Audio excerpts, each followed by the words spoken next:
All right. Hi, everybody. This is a special RCFB Talk 44. My name is Bobak Kyeri. I'm going to be joined by my co-host, SRS Sirius, and we're going to be joined by John Canzano, longtime columnist, longtime author, and he has the Bald-Faced Truth, both a radio show available across Oregon as well as on his website, johncanzano.com. So we're going to go ahead and set up right now. He should be joining us shortly. We always like to set up just a couple seconds early, make sure we've got everybody. All right, so I can see my co-host is now here. So we're going to be talking a lot about what's going on in the Pac-12 with John. And we're going, oh, there he is. I see he just joined us. So we're going to go ahead and hit that invite to speak and start this going. Great. All right. There we go. John, can you hear us?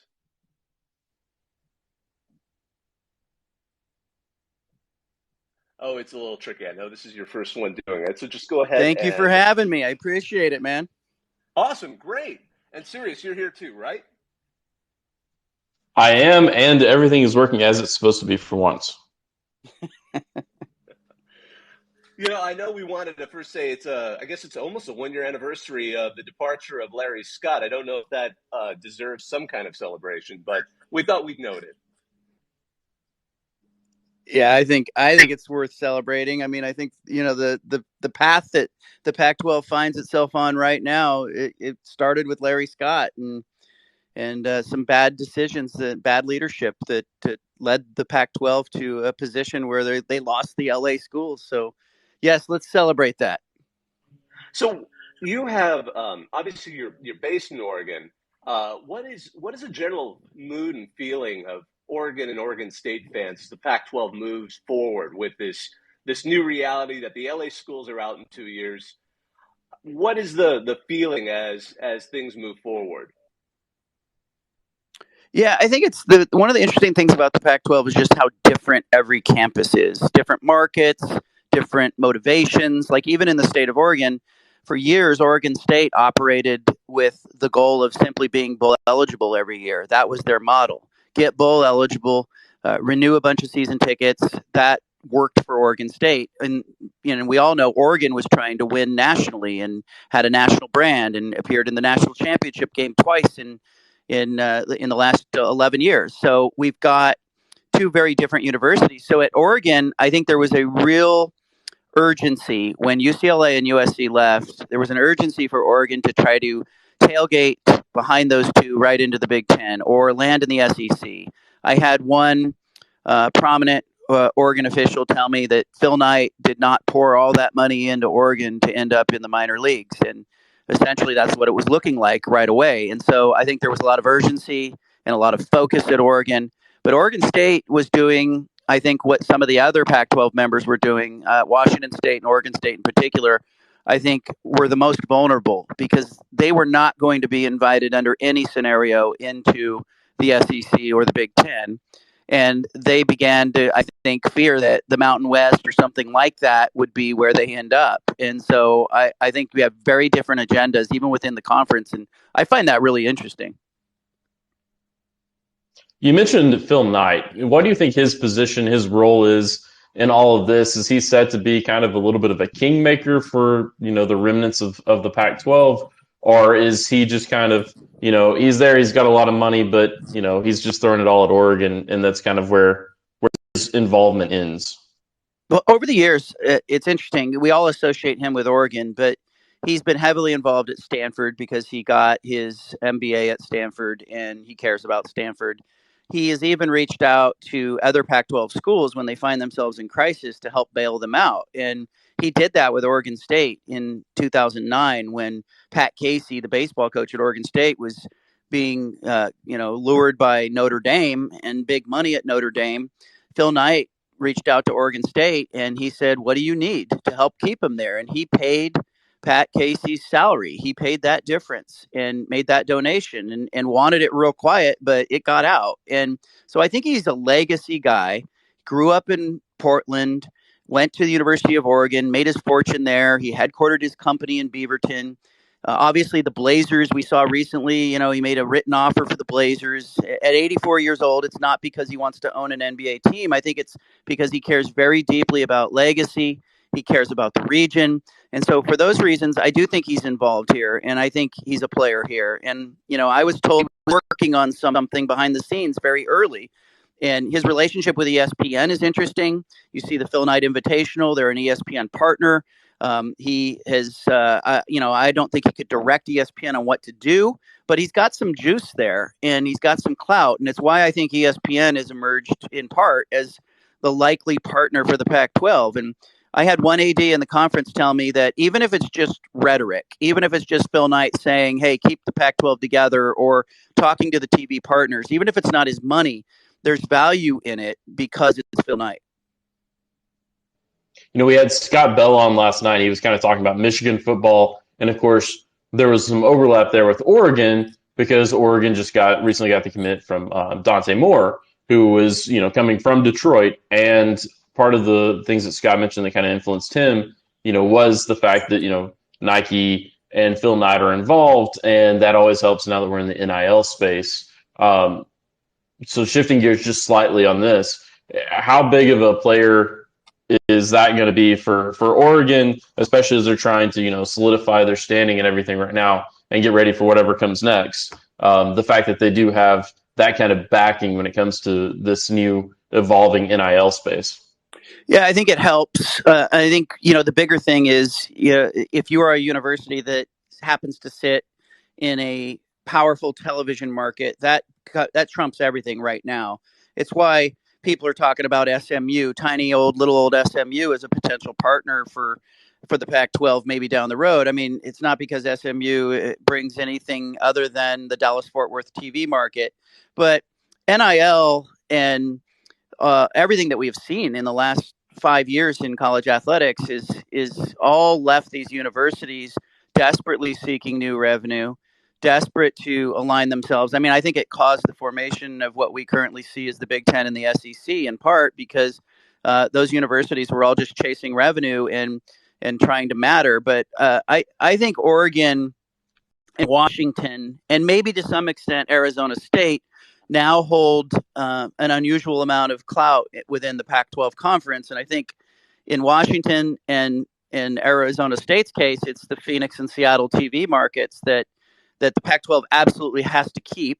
And then in Oregon's case, I mean, we're only talking about 1.1 million households in the footprint of Oregon State, but you have the brand of Oregon, you have Phil Knight, you have the fact that Oregon nationally does attract television partners in a way that others don't. And so I think all those things kind of make Oregon a little bit of the glue of this conference right now. And it was said early, if Oregon or Washington had bolted to the Big Ten, I think the Pac-12 would have fully splintered in pieces, but they don't appear to have an option there. And I think as it stands right now, I'm being told by multiple ADs in the conference that they are galvanized and that they believe they are going to stay together with the remaining 10 members. So the Pac-12 is currently in the exclusive 30-day negotiating window with ESPN. Should we then expect much in terms of movement in that period? Or, I mean, are we going to presume there's also top secret machinations happening after, UCLA, USC, and the Big Ten managed to pull out over everyone? Yeah, it's interesting because I reached out to the former Fox Sports Network's president, Bob Thompson. I asked him, I said, look, this 30-day window, help me understand. How does this work? Like, who's bidding? If ESPN and the Pac-12 get a deal in day 5, can they make a deal? And it's pretty interesting. Only Fox and ESPN at this point can bid. ESPN is the more likely bidder, and I think has emerged as the kingmaker, really, in that scenario. But because Fox doesn't need the Pac-12 games anymore. They've got LA, they've got USC, they've got UCLA. They stretch all the way to Rutgers in New York. Like Fox has orchestrated the network that it wants to be. And so I think right now ESPN is the likely partner. I'm told they're moving towards a deal with ESPN. I don't know if it's going to take the full 30 days. August 4th is the expiration of this negotiating period.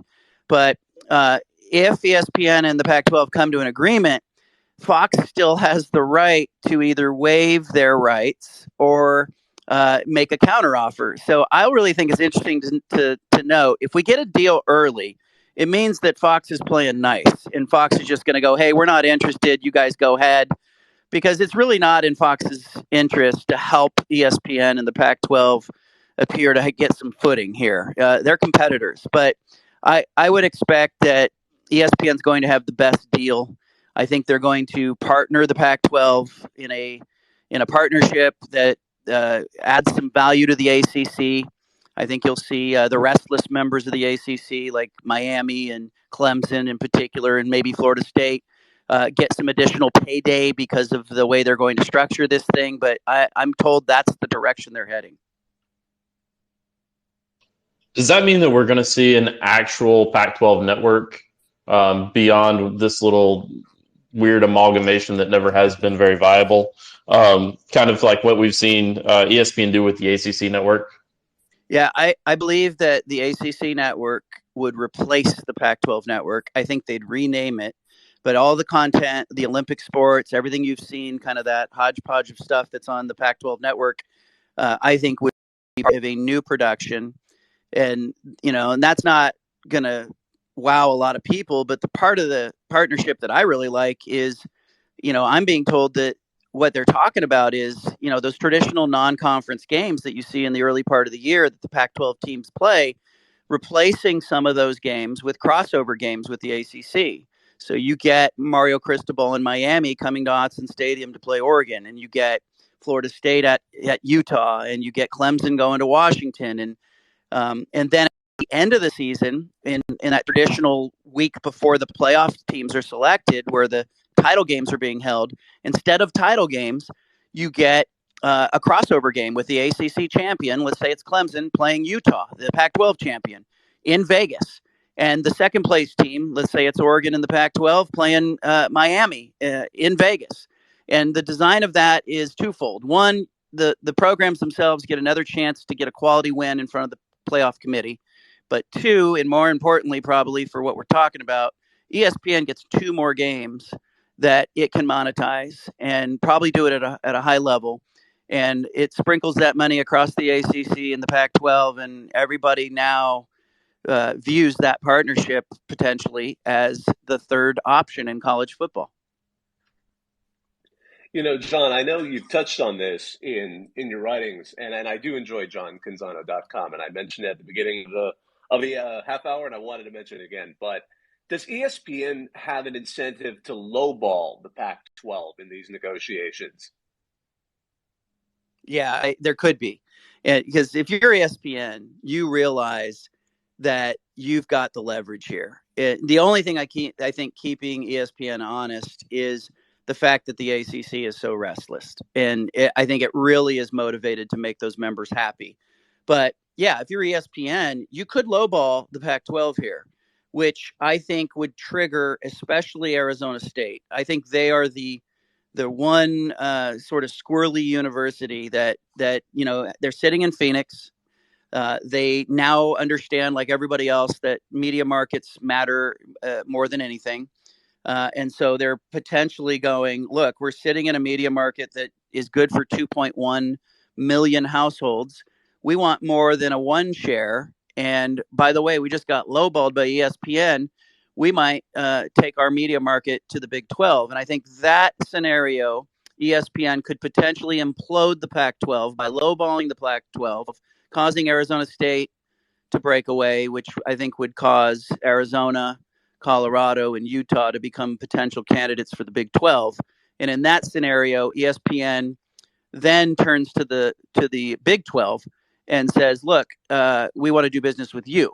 But I think option A is the better option. And I think the fact that Clemson, Miami, and Florida State in particular are all a little restless with that deal that runs through 2036. This gives ESPN a solution to that works. You mentioned the Big 12. They've got a new commissioner coming in, Brett Yormark. Seems to be really dynamic, aggressive, very much a businessman kind of approach to running a conference. And he's already made some comments about how they're getting flooded with phone calls from different teams that are interested in moving in. And we know like that half of those are just Memphis. But what about the rest of them? Who do you think is trying to see about making that jump to the Big 12? And right now, do you think we're more likely to see an expansion of the Big 12 via Pac-12 teams, or is the Pac-12 just going to be able to close ranks and solidify their position? I think that I do not see the Big 12 as a raider here of the Pac 12 unless those other scenarios I laid out happen. I think the Pac 12 is the more likely aggressor to cannibalize some Big 12 teams. And if you are the Big 12 conference, you have to be really nervous now. You have a new commissioner who's basically, he was first day on the job when this all happened. You're watching the ACC and the Pac 12 get together. There could be, I think, an 11th hour scenario where the Big 12 goes, look, we don't want to be left out. How do we get in on this? And, we're happy to join the ACC and the Pac 12. And I think that scenario is plausible. Like, I could see that happening. I think from the Pac 12 standpoint, the SMU Dallas Fort Worth market is interesting to me. And also Houston and Baylor are interesting to me, because if you grab Houston and Baylor, you are essentially grabbing, through the Houston TV market, about 2.5 million households. And, you could add Dallas Fort Worth, that's another 2.9. You're suddenly not so sad about losing Los Angeles, which was 5.7 million households. So I think they're trying to replace a divot. And I think if, as the listeners sort of look at, who are likely candidates, you got to look at the Nielsen DMAs, look at the top 50 markets, and ask yourself who adds value. And that's why Syracuse is valuable to the ACC. It's New York. Even though people in New York, we all know, are not watching Syracuse games, it's why Rutgers is in the Big Ten. So this geography and the TV households matter as much as anything. And I think, all of those questions about, would Memphis be attractive? Would San Diego State be attractive? How about Boise State? It all comes back to media revenue, potential media revenue. Does the rise of the Big Ten and SEC mean that the Pac-12 will essentially become a feeding ground for potential head coaches? Yeah, that's a great point. And I think it already is. Look at Mike Leach going to Mississippi State from Washington State, doubled his pay. Mel Tucker was at Colorado. Michigan State said, look, we're going to take your salary. We're going to double it. We're going to take your assistant coaching pool. $3 million he was getting at Colorado. He's getting $6 million now at Michigan State. I mean, I think, hasn't that always been that way? Mario Cristobal to Miami. I mean, you were watching the haves poach on the have-nots. And the underlying theme is, if you don't have a media rights package that can justify paying coaches at an exorbitant level, you're going to get outbid. So I think that the short-term aim of the Pac-12 is you've got to keep the SEC and the Big Ten within view of the front windshield. It's like they're following them on the freeway. They need to be able to see where they're going. But then longer term, I do think they need to think about strategy, and they need to think about alliance, and putting yourself shoulder to shoulder with Clemson and Miami in football. And then let's not forget basketball, the chance for Duke and Carolina in the ACC to play some crossover games in men's basketball against Arizona and Oregon. I mean, there's just some value there that I think could really help those conferences.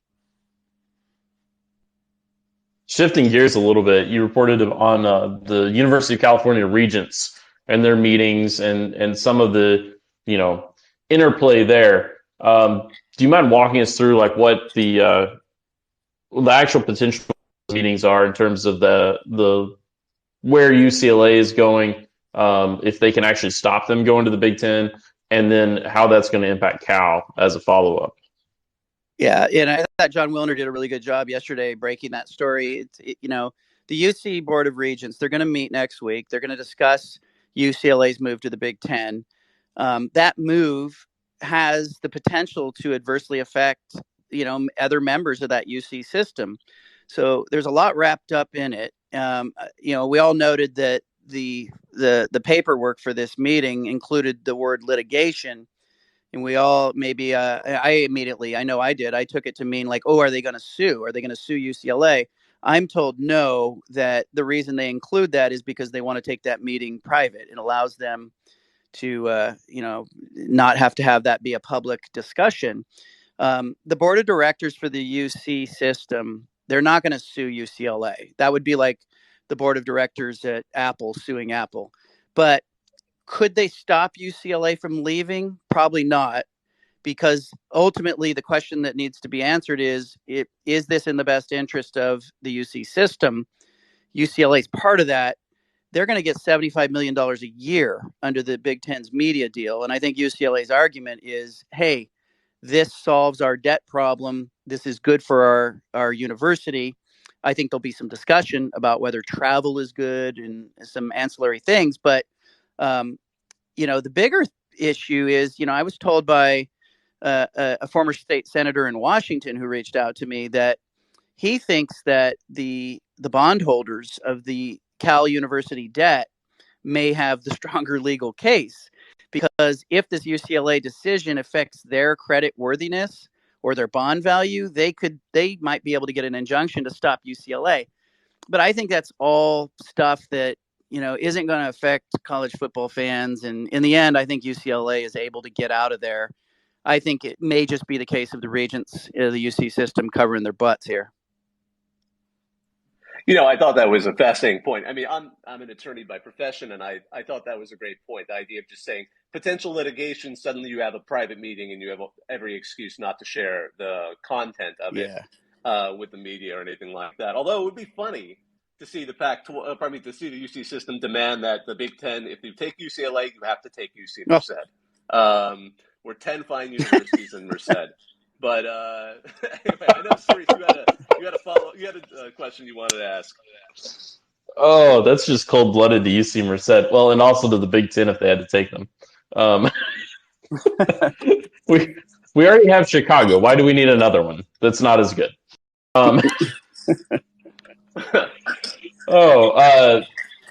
In terms of the Pacific Northwest schools, we kind of talked about how there's a good chance that this is going to solidify. There's not going to be a shift. But if there is, do you see the dance partners being Oregon and Oregon State, Washington and Washington State? Or do you think Oregon and Washington would try to go together, leaving Oregon State and Washington State kind of stuck with the other, just because of how their schools line up instead of, the state partnership aspect? Yeah, you think about what you would want if you're a potential, let's just say we're the Big Ten and we're looking at Oregon, Oregon State, Washington State. I want the Seattle TV market, so I want Washington and I want Oregon's brand. And, Oregon's TV market is only 1.1 million households. Seattle's double that. But I think you marry those two together and they're interesting. But my TV executive, the former Fox president, told me that the valuation on Oregon and Washington, as far as media rights, he said it's probably somewhere around 30 million a year per university. So look at the Big Ten, their $1 billion TV deal was essentially going to be about 71 million per university. It's why UCLA and USC pencil out for them. When you add the LA TV market to that, you're adding more than $70 million of value per university. So I think Oregon and Washington are not even halfway there by Big Ten standards. And that's going to hurt feelings, of course, like everybody wants to be included. But, if Oregon and Washington were in larger markets or could justify 70 million plus in potential revenue, I think the Big Ten would be hot after them. And so I think the only way either one of those schools gets into the Big Ten is as a dance partner with Notre Dame. If they have to balance that equation, I would expect the Big Ten to look at Oregon, Washington, and maybe Stanford as the likely dance partners for Notre Dame. And for your question, that leaves Oregon State and Washington State scrambling and in a conference that looks like some blend of the Mountain West after it's done. So, we talked early on about the fact that this was a long time coming with these issues for the Pac-12. How asleep at the wheel have Pac-12 presidents been in all of this? Because are they as responsible for the state of the conference as Larry Scott? Because I mean, to an extent, he just served at their pleasure. Yeah, it's a really good point. And I do think that the presidents and chancellors, the Pac-12 CEO group is what they call themselves, I think they hold some responsibility here. And in particular, there's been a lot of turnover. And so when you look around the conference, it's like 9 of the 12 did not hire Larry Scott, and so it's hard to blame them all. But there were some enablers in there. Arizona State and Michael Crow, big time enabler. He bought whatever Larry Scott was selling. Former Oregon State President Ed Ray was an enabler, and Gene Block at UCLA was an enabler. So those three in particular, I think, hold more responsibility than others. But I think, to your point, these are university presidents and chancellors, and think about how all of our lives have changed in the last couple of years. They are managing billion-dollar enterprises, their own campuses. They're focused on distance learning, not distance learning, budgets, layoffs, furloughs. I don't know if they were asleep at the wheel, but they were certainly driving distracted, like when USC and UCLA made the bolt. So with that in mind, how much of the current state of the Pac-12 do you think can be laid at the feet of Larry Scott, in terms of carrying the blame on that, for allowing it to get to this point? And then, what culpability does George have moving forward, and what's his path to try to figure out how to fix this? I think when George Kliavkoff surfaces and he talks, and I think it's going to be like Pac-12 Media Day, which is coming up at the end of July here, where he will have to, stand up and talk. I think he's going to accept some responsibility here. I think it's his style. And I do think he's got a role. I was told by one Pac-12 AD that they really like George, but maybe he's too nice. Like, he believed USC when they told him they were in and they weren't going anywhere. And, I don't know if you can blame someone for trusting one of the 12 members, but I think George holds some responsibility, and I think he'll accept that. I think Larry Scott clearly paved the path there. I think the presidents and chancellors let it drag on too long. I mean, hell, we were all writing about it and talking about it, 4 or 5 years before it happened. And it was evident that the Pac-12 was falling behind. The revenues were not there. Their expenses were too high. They were, jimmy jacking around with this Pac-12 network thing that really was, it was really good people, and the content of it potentially was great, but it had no distribution. Like it just wasn't great for most of the conference. Now, women's college basketball benefited from it because the Pac-12 schools could recruit and tell recruits, hey, you're going to be on TV all the time. And other conferences weren't doing that. And I think it kind of explains some of the rise in women's college basketball, but that doesn't pay the bills. And so, I think the responsibility is pretty evident. It's Larry Scott on the path. Kliavkoff should have been more tuned in. He had one job: do not lose USC. He lost USC. He's got to fix that. But I sort of like who he is. Like, think about his background, his makeup. He worked at Hulu. He was integral in forming what Hulu is now today. He was at MGM Entertainment in Vegas. We all know I don't know when the last time all the listeners have been to Vegas, but you drive into Vegas and you look around, they are building stuff. Like, they don't mess around. You want a major league team? Hey, we might get one. Let's build a stadium. Let's build an NBA arena. We don't even know if a team's coming, but we'll build it. So George, I think, comes from the mindset, very forward thinking, very different, very proactive. It's why I think we may get some really creative wrinkles in a potential ACC Pac-12 partnership, because I think he could call upon his relationships in Vegas and his relationships in entertainment and maybe marry some things together that squeeze some additional revenue out of a potential deal with ESPN. And every dollar right now gets you a step closer to the Big Ten and the SEC. And the aim here ultimately is the playoff, right? When they did not come to an agreement in that last cycle on, hey, let's expand the playoff, we all probably now realize that the Big Ten and the SEC, they want to monopolize that thing. They don't want automatic bids for the Pac-12 and others. Like, they want to get in 5 or 6 teams and take as much of that revenue as possible. So right now, the aim of the Pac-12 and the ACC has to be, Hey, if there's a 12-team playoff, we need to have 3 or 4 teams in there, or we're really getting left behind. Well, clearly the Pac-12 just needs to take Portland State and lock down that Portland market. But we know your time is short. You have another interview coming up in a few minutes that you got to prep for. Just for what people are out there, tell us about the site really quick. Bald Faced Truth.